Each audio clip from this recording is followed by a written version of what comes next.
안녕하세요. 우리 한국은 일본을 많이 싫어하죠. 근데 이렇게 잘 이렇게 내다보면 놀라울 정도로 한국은 일본을 많이 닮아 있습니다. 특히나 해방 이후에 경제를 재건하기 위해서 많은 정책 입안자들이 많은 정책들을 펼쳤는데 상당수가 일본과 비슷한 모습이더라는 거죠.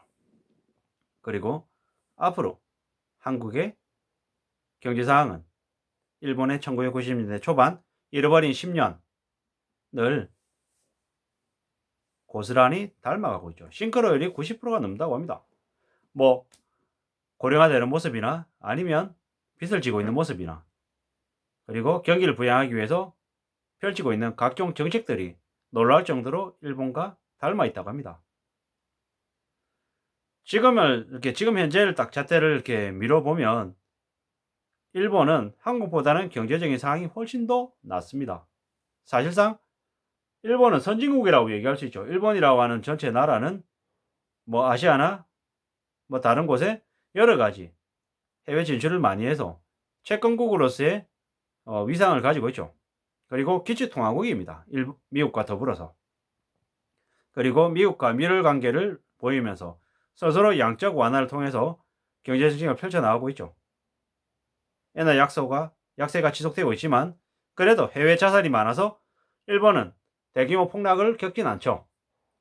이미 과거에 힘들고 어려웠던 시기를 겪었기 때문에 일본은 한국에 비해서는 경제적인 체력이 월등히 높다라고 봐야 되는 거죠. 물론 고령화되어 있고 인구가 감소해서 경제적인 체력이 많이 약한 상황이지만 그럼에도 불구하고 한국에 비해서는 월등히 낫다라고 말하고 싶은 거죠. 뭐 한국은 일본에 비해서 앞으로 헤쳐나가야 될 숙제가 너무 많습니다. 연금도 지금 되게 해결해야 될 숙제이고 정부 부채, 국가 부채, 기업 부채 등 각종 부채의 몸살을 앓고 있는데 이것 또한 서둘러서 마무리를 지어야 되는 거죠. 개선해 나가야 되는 거죠. 뭐 대규모 민영화 할 모습을 지금 계속 보이고 있는데 그것 또한 고민스러운 상황이죠. 우리가 일본이라고 하는 나라를 볼 때 잃어버린 10년, 20년, 30년 얘기하면서 일본을 되게 많이 폄하했어요. 우습게 봤죠. 근데 좀 잘 봐야 되는 거죠. 왜냐? 절대로 일본은 지금 현재의 모습을 그냥 가진 게 아니라는 거죠. 일본이라고 하는 국민들의 상당수가 일본 국채를 가지고 있죠. 일본의 부채가 매우 심각하지만 그 일본의 부채를 가지고 있는 채권자들은 일본 국민이기 때문에 어쩌면 전체적으로 봤을 때는 일본은 한국에 비해서는 좀 그래도 안정적이지 않나라는 생각들이 들죠. 뭐 이래저래 한국에 살고 있는 우리의 입장에서는 일본을 보면서 반면교사하고 어떤 식으로든 좀 힘들고 어려운 부분들을 앞으로 닥칠 부분들을 잘 좀 대처해 나가야 되는데 과연 그게 가능할까? 힘들지 않을까? 이런 고민들이 많이 들죠. 이웃 나라 일본의 지금 현재 상황이 만만치 않다, 심각하다, 안 좋다라고 얘기들 많이 하지만 뭐 사실 우리가 이웃 나라 일본이 좋은지 안 좋은지를 따지기에 앞서서 상대적으로 우리가 어떻게 좀 지내야 될지에 대한 고민을 더 해야 된다라는 말씀을 드리는 거죠. 이웃 나라 일본에서 보이는 모습들은 앞으로 시간차를 두고 한국에서 벌어질 일이다라고 생각하면 절대 일본에서 벌어지는 모습들이 그냥 있는 그대로 봐지지 않을 거라는 거죠. 두려워하고 염려하면서 아마 보게 되지 않을까라는 생각을 하는 거죠. 참 쉽지 않은 얘기일 수 있죠. 쉽지 않은 얘기일 수 있습니다. 뭐 앞으로 우리가 살아가는 현실이 더 막막하고 더 깝깝하고 더 힘들 건데 이걸 어떻게 해결해야 되지? 이렇게 생각해 보면 한국이라고 한 나라 자체는 아마 일본처럼 해외 진출을 되게 많이 하겠죠. 베트남, 인도네시아, 말레이시아, 몽골, 미얀마 대거 진출하겠죠. 게다가 한국 바로 위에 있는 우리와 언어가 통하는 나라 북한에도 대거 진출하겠죠. 그렇게 해서 원자재든 값싼 노동력이든 여러 가지 먹거리들을 만들어야겠죠. 국민들도 마찬가지겠죠. 한국 국민들도 시간이 지나면 지날수록 한국 내에 있는 정시, 투자는 아마 독점주, 배당주, 중독주 같은 그런 꾸준히 오랫동안 지속될 수 있는 기업에 투자를 할 것이고, 해외 자산에 대한 투자도 지금보다는 더 많이 일어나겠죠. 미국이든 아니면 베트남이든 중국이든 한국에 비해서 경제 성장률이 월등히 높은 나라에 투자하려고 하는 그런 성향들이 아마 생겨날 거다라는 거죠. 또한 과거에 비해서, 지금에 비해서 앞으로는 좀 더 장기로 내다보고 멀리 내다볼 것 같죠. 왜? 짧은 기간에 큰 욕심을 부리고 돈을 벌겠다라고 생각했다가 되게 많이 무너지는 사람들이 속출할 거기 때문인 거죠. 지금 당장은 아니겠지만 앞으로 한 5년이라고 하는 시간, 그리고 한 10년이라고 하는 시간이 지나고 나면 한국의 어떤 습관이나 어떤 태도와 모습들이 펼쳐질지는 대략 예상이 되죠. 대략 예상이 됩니다. 아마도 많이 쉽지 않을 거다, 많이 힘들 거다라는 생각들이 이제 더 드는 거죠.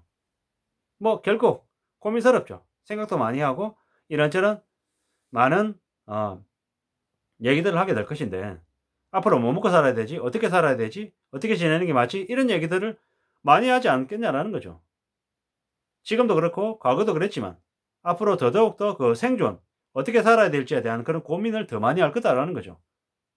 왜 많이 하겠습니까? 힘들어지니까, 어려워지니까. 주변에 기회가 줄어들고 점점 더 먹고 사는 게 더 빡빡해질 거기 때문인 거죠. 그걸 현실이라고 생각하고 움직여야 될 것 같습니다. 앞으로 한동안 최소 5년이라고 한 시간 동안은 경제적인 몰락기다, 경제적인 어려움이 매우 심해지는 시기다라고 이제 봐야 되는 거죠. 점점 한국도 늙어가겠죠. 늙어갈 거다라는 거죠. 꽤나 어려워질 거다, 꽤나 힘들어질 거다라고 이제 봐야 되는 거죠. 뭐 이래저래 많이 고민인 거죠. 많이 고민입니다. 한국이라고 한 나라가 어떻게 될까? 많이 어려워지는 건 당연한 지사. 그리고 얼마나 많은 사람들이 몰락하고 우리 사회의 시그널, 신호, 그리고 많은 상황으로 내보여질지는 좀 두려운 마음으로 봐야 되죠. 그리고 그들이 우리의 삶을 많이 바꿔줄 것이다. 많이 바꿔줄 것이다.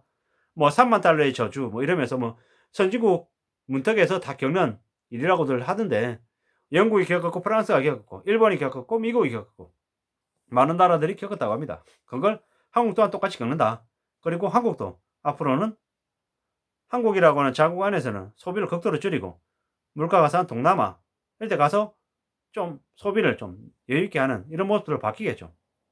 점점 생활하는 삶의 수준이, 모습이 더 빡빡해질 거다, 구질구질하게 살게 될 거다 라는 생각을 이제 하는 거죠. 그래야지만이 살아갈 수 있는 거죠. 일본의 사례들을 보면 일본의 경찰서장이라고 하는 사람이 식당에 갔다가 식당에 이제 딸려있는 화장실에 있는 휴지, 두루마리 휴지 있잖아요. 그거를 가져가다가 걸려가지고 경찰서에 잡혀가서 처벌받는 이런 일도 이제 뉴스로 나오는 거죠. 납득하기 어렵죠. 아니, 그래도 경찰서장이면 그래도 나름 중산층 이상의 중상류층에 속할 수 있는 직업에 해당되는 사람인데, 아니, 구질구질하게 남의 식당에 가서 휴지 훔쳐오냐, 이런 생각을 하는데, 그런 식으로 아주 사소한 것도 공공재도 훔쳐가지고 생활비에 보탬이 되려고 하는 그런 모습들을 보면 그 개인의 모습이 아니라 그 개인을 포함한 그 사회, 그 집단의 의식 수준, 생활 수준이기도 하겠지만 경제적인 어려움의 한 예시다, 한 증거다라고도 볼 수 있는 거죠. 점점 더 그런 모습들조차도 한국에서도 벌어지고 있고 또 앞으로 더 많아질 것 같고 이런저런 여러 가지 생각들이 더 드는 거죠. 그런 걸 볼 때 저는 개인적으로 일본이라고 하는 나라에 대한 관심을 더 많이 갖는 거죠. 일본 소설을 보고 일본 드라마를 보고 영화를 보고 일본이라고 하는 나라를 시간이 좀 지나서는 자주 여행을 가서 많이 봐야겠다는 생각을 더 하는 거죠. 왜? 일본이라고 하는 나라가 좋아서라기보다는 일본이라고 하는 나라를 통해서 거울에 비친 내 모습을 보듯 한국의 앞으로의 모습, 그리고 제가 앞으로 어떻게 살아가야 될지에 대한 그런 고민들을 일본이라고 하는 나라의 모습을 통해서 배워보고 싶은 거죠. 그런 생각들이 든다라는 거죠. 앞으로 한국에 많은 다이나믹한 일들이 생길 것 같습니다. 다이나믹하다라는 건 몰락하고 부자가 되고 하는 많은 충격적인 지각 변동하는 일들이 대거 일어난다라는 거죠. 어쩌면 20년, 30만 년 만에 있는 되게 놀라운 일들이 되지 않을까라는 생각이 드는 거죠. 집값이 3분의 1 토막, 4분의 1 토막 그 이상이 될 수도 있다는 얘기들도 많이 하고 주식이 가격이 주가가 폭락한다는 얘기들도 많습니다. 매우 우려스럽고 두려운 얘기들인데 이러한 얘기들이 많아질수록 우리는 더 겁을 내고 걱정하면서 미래를 어떻게 대비해야 될지를 구상해 둬야 될 것 같습니다. 이상입니다. 고맙습니다.